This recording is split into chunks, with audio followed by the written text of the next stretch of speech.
நம்மளோட ஃப்ரூட் கேசரி சூப்பராக ரெடி ஆகிடுச்சு. கலர்ஃபுல்லாக நல்லா இந்த மாதிரி நம்ம கலர் ஆட் பண்ணுறதுக்கு பிறகு ஆல்டர்னேட்டிவாக ஃப்ரூட்ஸ் ஆட் பண்ணாலும் சூப்பராக இருக்குது. ஆமாம், ஒயிட் கலரில் தெரிஞ்சிருச்சா கனி? சூப்பராகிடுச்சு. ஓகே, நம்ம க்ளீனிங்கை ஸ்டார்ட் பண்ணலாம். என்ன பட்டு friends, welcome to Sri and mom life. வாங்க நம்ம வீடியோக்குள்ளே போய் பார்க்கலாம். நல்லா இங்கே ஃபுல்லாக அழுக்காக இருக்கும். அந்த ஒயிட் வந்து பியூர் ஒயிட்டாக இருக்காது, ஒரு மாதிரி டல் அடிச்சிடும். அது எல்லாத்தையும் இந்த நெயில் பாலிஷ் ரிமூவர் யூஸ் பண்ணி நம்ம க்ளீன் பண்ணோம்னா ஃபாஸ்ட்டாக போயிடும். இப்போ இங்கெல்லாம் நான் இதை ஃபுல்லாக நெயில் பாலிஷ் ரிமூவர் போட்டு தான் க்ளீன் பண்ணேன். நல்லா டிஃப்ரென்ஸ் தெரியுது. நம்ம எப்படி சுவிட்ச் போர்டெல்லாம் அழுக்கழுக்காக ஆக்கி வச்சுருக்க மாதிரி இப்போ நல்லா பளிச்சுன்னு ஆயிடுச்சு. இப்போ அதே மாதிரி இங்கே க்ளீன் பண்ணலான்னு இருக்கேன். நான் க்ளீன் பண்ண ஆரம்பிச்சிட்டேன்னொடனே அஞ்சனா குட்டி இங்கே வந்து வீடு கட்டி நான் போட்டு ஏறி போடுறதுக்காக வச்சுருந்ததில் வீடு கட்டி டென்ட்டு கட்டி வாழ ஆரம்பிச்சிட்டாங்களாம் அவங்க வந்து. என்ன குட்டிமா, உன் வீடு எங்கே இருக்குது? இனிமேல் இங்கே தான் தூங்குவியே. எது கிச்சன்? எது கிச்சனு? ஓ, அது கிச்சனு. எது ஹாலு? ஓ, பாப்பா ரூம் எங்கே? மேலே இருக்கா? சூப்பர். இல்லை 2 சேர் வேறையா ஹாலில்? சூப்பர் குட்டிமா. 2 டிவி வச்சுருக்கியா?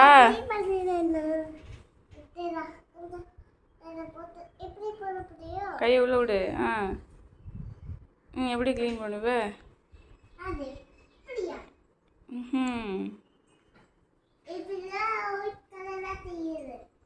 ஆமாம், ஒயிட் கலரில் தெரிஞ்சிருச்சா கனி? சூப்பராகிடுச்சு. ஓகே, நம்ம க்ளீனிங்கை ஸ்டார்ட் பண்ணலாம். என்ன பட்டு இதில் கொஞ்சோண்டு அப்படியே நெயில் பாலிஷ் ரிமூவர் ஊற்றிட வேண்டியதான். ஊற்றிட்டு இது பண்ணோம்னா க்ளீன் பண்ணால் நல்லாயிருக்கும்.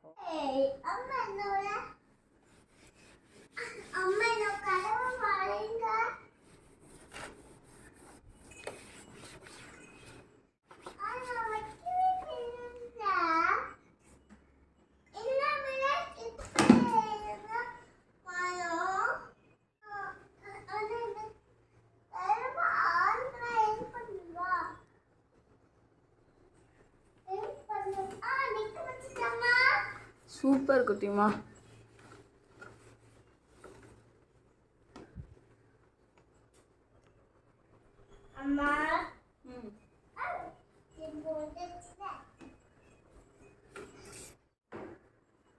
இப்போ இன்னும் நல்லா டிஃப்ரென்ஷியேட் தெரியுது. வீடியோவில் அவ்வளோ தெரியுதான்னு தெரில, ஆனால் லைவாக பார்க்கும்போது அந்த ஒரு பழுப்பு கலரில் இருக்கிறது ஒரு டார்க் ஒயிட்டாக இருக்காது. இப்போ அப்படியே மங்கலாக இருக்கிறது நல்லா சேஞ்சஸ் தெரியும் நம்மளுக்கு. சுவிட்ச் பாக்ஸில் எவ்வளோ தூசியும் இருக்குது. அந்த பிசு பிசுன்னு இதெல்லாம் தொடச்சாலும் போகாது. இந்த இதெல்லாம் இதைத்தான் நான் நெயில் பாலிஷ் ரிமூவர் யூஸ் பண்ண போகிறேன். இது வெறும் 15 ரூபா தான் வரும் நெயில் பாலிஷ் ரிமூவருமே. இந்த பெயிண்டெல்லாம் போகாது நம்மளுக்கு, அந்த நல்லா ஒட்டி இருக்க அழுக்கு தான் போகும். இந்த மாதிரி சுவிட்சுக்கு மேலே இருக்கிறதெல்லாம் போயிடும். சுவிட்ச் பாக்ஸில் இருக்க பெயிண்டெல்லாம் போகணும்னா நம்ம வந்து அதில் இருக்க வார்னிஷ் ஏதாவது யூஸ் பண்ணோம்னா நம்மளுக்கு நல்லா சூப்பராக க்ளீன் ஆகிடும்.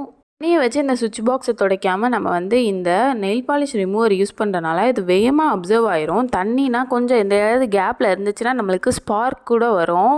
நம்ம வேறு ஏதாவது ஸ்ப்ரே அந்த மாதிரி யூஸ் பண்ணுறதுக்கு ஆல்டர்னேட்டிவாக இந்த மாதிரி லிக்யூடு வீட்டிலே இருக்கிறத வச்சு யூஸ் பண்ணுறது வந்து நம்மளுக்கு ரொம்ப யூஸ்ஃபுல்லாகவும் இருக்கும். கைக்கும் ரொம்ப ஹார்ம்ஃபுல்லாக இருக்காது. இந்த மாதிரி நம்ம நெயில் பாலிஷ் ரிமூவர் யூஸ் பண்ணனால கைக்கும் அலர்ஜிஸ் எதுவும் ஆகாது. நம்மளுக்கு வந்து ரொம்ப ஹார்ம்ஃபுல்லாகவும் இருக்காது.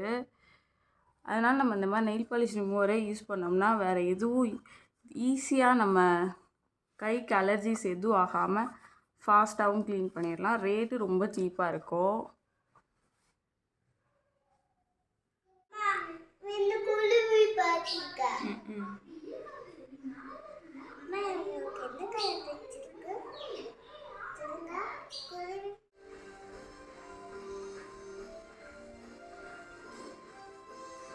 ரேடியம் பட்டர்ஃப்ளை வாங்கி வச்சுருந்தேன். சரி, அது எல்லாத்தையும் ஒட்டிட வேண்டியதான். இந்த லீஃபோட தொங்குற மாதிரி இருக்கும், லீஃபோடு சேர்த்து ஒட்டிட வேண்டியதான். சூப்பராகிடும். A11ல் இது வந்து 30 வருது. 3D எஃபெக்டில் நல்லா 4 தான் வரும். இந்த அளவு இருக்குது, கையளவு பட்டர்ஃப்ளை இருக்கும். பாப்பா கையளவு நல்லா பட்டர்ஃப்ளை இருக்குது. க்ளோ ஆகுதா நைட்டு பார்ப்போம். ஸ்டிக்கரும் அவங்களே கொடுத்துருக்காங்க, பட்டர்ஃப்ளை இதோடையே சேர்த்து ஒட்டிடலாம். அப்படியே அமேசானில் பர்ச்சேஸ் பண்ணும்போது ஸ்டிக்கராக வாங்கிட்டேன், அது எனக்கு பிடிக்கவே இல்லை. இந்த மாதிரி 3D மாடலில் இருந்தால் தான் நல்லாயிருக்கும். எல்லாத்தையும் ஒட்டியாச்சு, ஈஸியான ஸ்டிக்கராகவும் இருந்துச்சு, ஃபாஸ்ட்டாக ஒட்டுறக்கு. இனிமேல் செவத்தில் ஒட்டிட வேண்டியதான். ஓகே, அடுத்தது குறிச்சி தரேன். இந்த இடத்துல தள்ளி ஒட்டிட்டியே. ஆமாம், பட்டர்ஃப்ளை அப்படியே இருக்கட்டும். ஓகே தானே? யார் ஓட்டினா? நீ தான் ஓட்டினியாக்கா? நீ அழகாக ஓட்டியிருக்க. தேங்க்யூ. சிக்கன் ஒர்க்கை ஸ்டார்ட் பண்ணியாச்சு. அப்படியே இஞ்சி பூண்டு பேஸ்ட்டுக்கு ரெடி பண்ணிட வேண்டியதான்.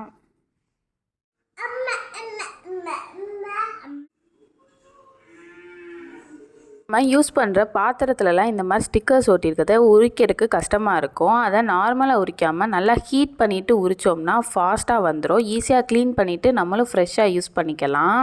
பேப்பர் இருந்த தடையமே இல்லாமல் அவ்வளோ சூப்பராக ஹீட் பண்ணோடனே அதாவே வந்துடும்.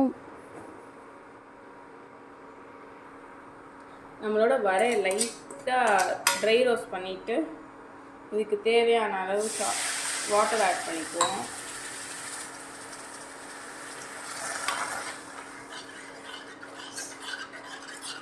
நல்லா குலைவாக வேகட்டும் ஃபஸ்ட்டு.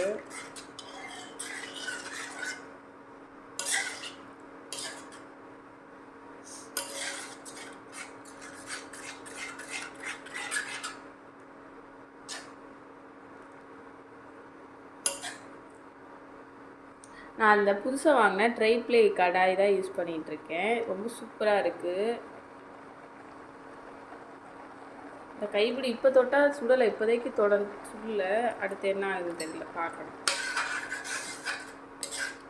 டிமார்ட்டில் தான் வாங்கினேன். நல்லா பெருசாக இருக்குது. ஒரு மீன் குழம்புனாலும் இதிலே வச்சிடலாம் போல். இதோட ப்ரைஸ் வந்து 800 வந்துச்சு. நம்ம இண்டஸ் வேல்யூ அந்த மாதிரி எந்த வெப்சைட்டில் கம்பேர் பண்ணாலும் இது வந்து ரொம்ப சீப்பாக கிடச்சிச்சு.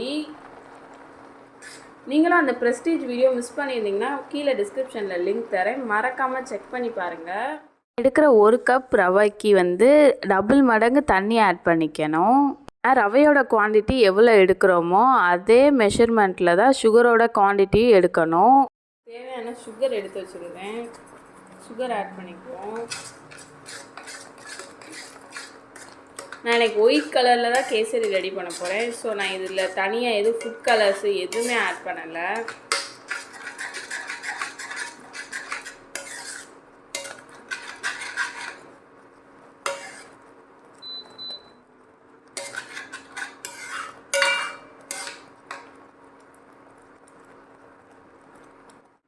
அப்படியே நம்மளுக்கு சைடில் வந்து முந்திரி பருப்பு, திராட்சை எல்லாத்தையும் வறுத்து எடுக்க ரெடி பண்ணி வச்சிடலாம்.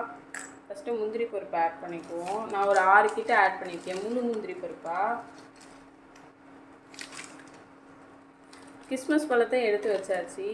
சில கிஸ்மஸ் பழத்தை போட்டுட்டு ஸ்டவ்வையும் ஆஃப் பண்ணிட்டேன். அந்த ஹீட்லேயே இன்னும் கொஞ்சம் கருகிடுச்சு. கிஸ்மஸ் பழத்தை இன்னைக்கு கருக்கியாச்சு.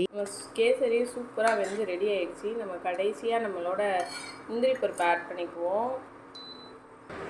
நம்ம ஃப்ரூட் கேசரினால நான் ட்ரை ஃப்ரூட்ஸில் கிவி பழம் ஆட் பண்ணுறேன். ட்ரை ஃப்ரூட்டாக இருக்கனால தான். கிண்டி எல்லாம் முடித்த பிறகு தான் நான் ஃப்ரூட்ஸ் ஆட் பண்ணியிருக்கேன். என்கிட்ட பைனாப்பிள் மட்டும் இல்லை. பைனாப்பிளுக்கு ஆல்டர்னேட்டிவாக தான் கிவி பழத்தோட டேஸ்ட்டும் செம்மையாக இருக்கும். நெக்ஸ்ட்டு நான் கொஞ்சம் அதிலே வச்சனால கருகிடுச்சு நம்மளோட கிஸ்மஸ் பழம். இப்போ நம்ம ஃப்ரூட் கேசரியை அப்படியே கிண்டிட வேண்டியதான். ஏன்னா நம்ம ஃப்ரூட் கேசரி பண்ணும்போது கடைசியில் ஆப்பிள்லாம் போட்டால் தான் நம்மளுக்கு குக் ஆகாமல் இருக்கும். நான் இதில் வந்து ஏலக்காய் எதுவுமே ஆட் பண்ணவே இல்லை. ஏலக்காய் ஃப்ளேவர் எங்கள் வீட்டில் யாருக்குமே பிடிக்காது. ஸோ நான் ஏலக்காய் மட்டும் ஆட் பண்ணாமல் சூப்பராக ரெடி ஆகியாச்சு நம்மளோட கேசரி வந்து. கடைசியில் நம்ம ஒரு 2 ஸ்பூன் கிட்ட நல்லா கீ ஆட் பண்ணிக்குவோம்.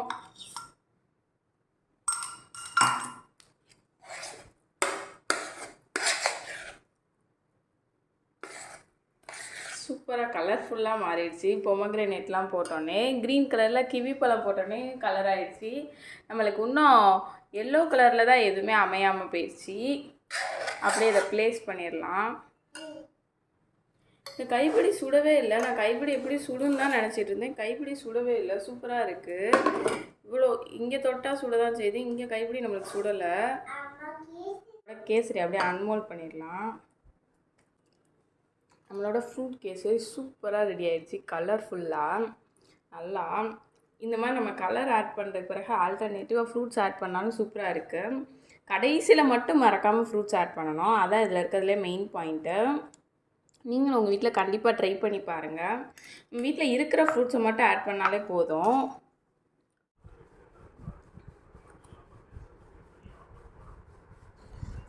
பட் எப்படி இருக்குது? என்னது சொல்ல மாட்டியா? அப்போ உனக்கு பிடிக்கலையா? பிடிச்சிருக்கா?